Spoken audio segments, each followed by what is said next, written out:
देखिए बच्चों, पहला क्वेश्चन दिया गया है, निम्न संख्याओं में से कौन सी पूर्ण वर्ग नहीं है। तो इसमें से बताना है कि कौन सी संख्या पूर्ण वर्ग नहीं है। तो सबसे पहले ये समझ लेते हैं कि पूर्ण वर्ग संख्या कौन सी होती है।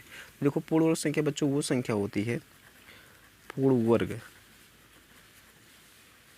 संख्या, पूर्ण वर्ग संख्या वो संख्या होती है जो संख्या किसी संख्या का वर्ग होता है।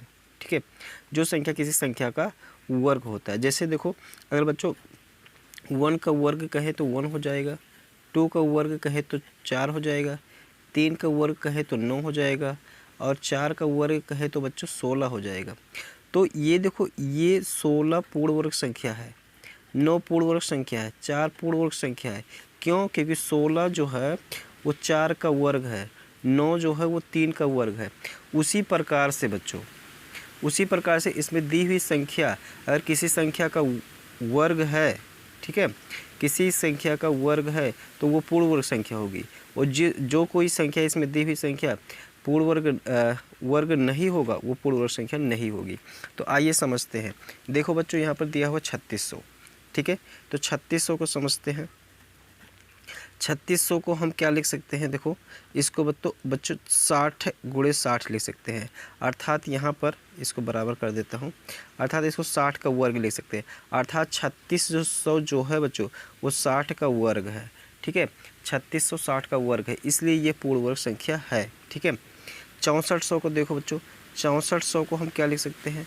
इसको बच्चों हम 80 गुणे 80 लिख सकते हैं, अर्थात 80 का स्क्वायर।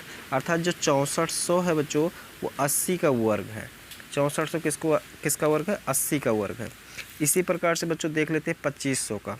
तो देखो 2500, तो 2500 को हम क्या, ये बच्चों हो जाता है हाँ 50 का ये वर्ग है। ठीक है, 2500 50 का वर्ग है। इस तरीके से यहाँ पर ये भी पूर्ण वर्ग संख्या हो जाएगी। तो बच्चों यहाँ पर तीसरा ऑप्शन जो सही हमारा जो लास्ट वाला ऑप्शन है वो वाला सही हो जाएगा, अर्थात ये 8100 पूर्ण वर्ग संख्या नहीं होगी। तो इस तरीके से बच्चों ये पहला क्वेश्चन आपको आसानी से समझ में आया होगा। देखिए बच्चों, ये क्वेश्चन है दूसरा, सबसे छोटी पूर्ण वर्ग संख्या, सबसे छोटी पूर्ण वर्ग संख्या। देखो, पूर्ण वर्ग संख्या से रिलेटेड क्वेश्चन फिर आ गए बच्चों। ठीक है, सबसे छोटी पूर्ण वर्ग संख्या कौन सी होगी जो 8, 9 और 10 में से प्रत्येक से विभाज्य हो। 8, 9 और 10 में से प्रत्येक में से विभाज्य हो। तो देखो बच्चों क्या करेंगे, यहाँ पर 8, 9, 10 का निकाल लेते हैं एलसीएम। ठीक है, तो देखो इसको काटते हैं तो इसको 2 से कटेगा तो 2 चौक 8 हो जाएगा, 9 नहीं कटेगा, 2 पच्चे 10 हो जाएगा। फिर इसको 2 से काटो, 2 दूना 4, 9 5 ऐसे हो जाएगा। फिर इसको 2 से काटो ऐसे हो जाएगा, और 9 नहीं कटेगा, इसको ऐसे हो जाएगा। फिर इसको 3 से काट लो बच्चों, 3 एकम 3, 3 त्रिका 9, 5 हो जाएगा। फिर यहाँ पे ये 3 से कट जाएगा, 1 ऐसे हो जाएगा और 5 हो जाएगा। फिर इसको 5 से काट लो बच्चों, ऐसे ऐसे ऐसे। ठीक है, तो इस तरीके से यहाँ पर जो लास्ट एलसीएम जो हो जाएगा, एलसीएम 2 गुणे 2 गुणे 2 गुणे 3, 3 और 5 हो जाएगा। तो 2 दूना 4, 4 दूना 8, और 8 पचे 40, और 40 और 9 कितना हो जाएगा बच्चों? 9 गुणे 40, तो ये 9 चौक 36, 360 हो जाएगा बच्चों। एलसीएम 360 हो जाएगा। लेकिन हमको क्या चाहिए था बच्चों? पूर्ण वर्ग संख्या चाहिए। एलसीएम तो 60 आया हुआ है, लेकिन क्या ये पूर्ण वर्ग संख्या है बच्चों? एक चीज़ बताओ। देखो, ये पूर्ण वर्ग संख्या नहीं है, क्योंकि यहाँ पर दी हुई संख्या का जब अभाज्य गुणन निकाले हैं तो इसे प्रत्येक अभाज्य गुणनखंड का जोड़ा नहीं बन पा रहा है। देखो, 3 का जोड़ा बन जा रहा है, और 3 का जोड़ा बन जा रहा है, 2 का जोड़ा बन जा रहा है। क्या 2 और 5 का बन रहा है? नहीं बन रहा है। तो 2 और 5 का जोड़ा नहीं बन रहा है, इसलिए ये पूर्ण वर्ग संख्या नहीं है।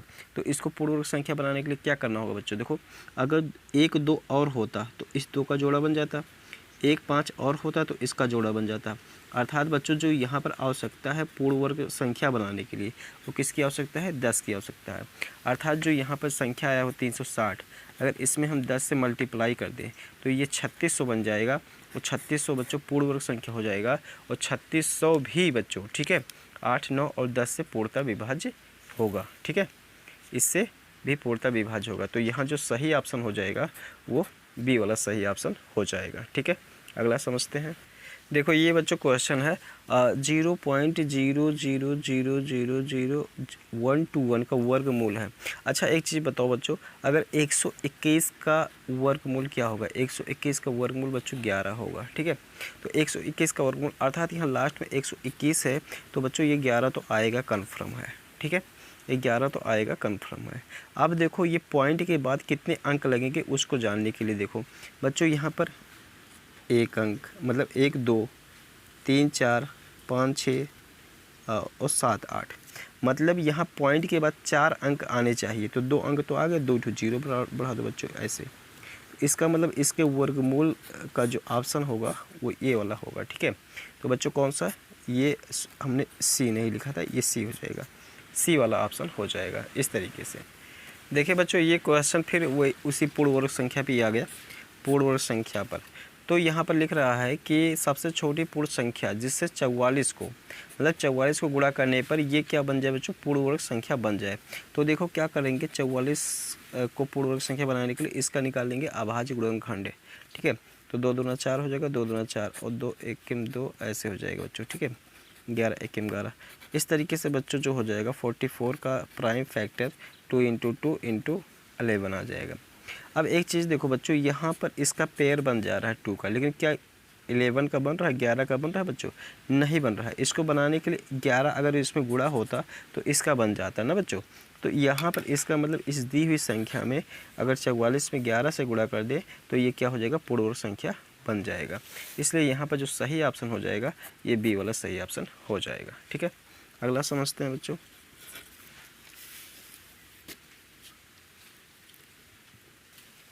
पांचवा देखो बच्चों ये क्वेश्चन है कि इकाई, दहाई, सैकड़ा, हज़ार, 10,000, 10,000 एक का वर्ग का मान है बच्चों, ठीक है।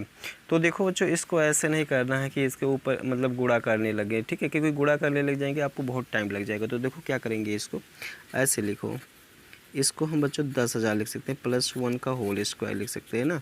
अब आपको फार्मूला पता है a + b का होल स्क्वायर का फार्मूला क्या होता है बच्चों? उसी पे ही ब्रेक कर लो, ठीक है।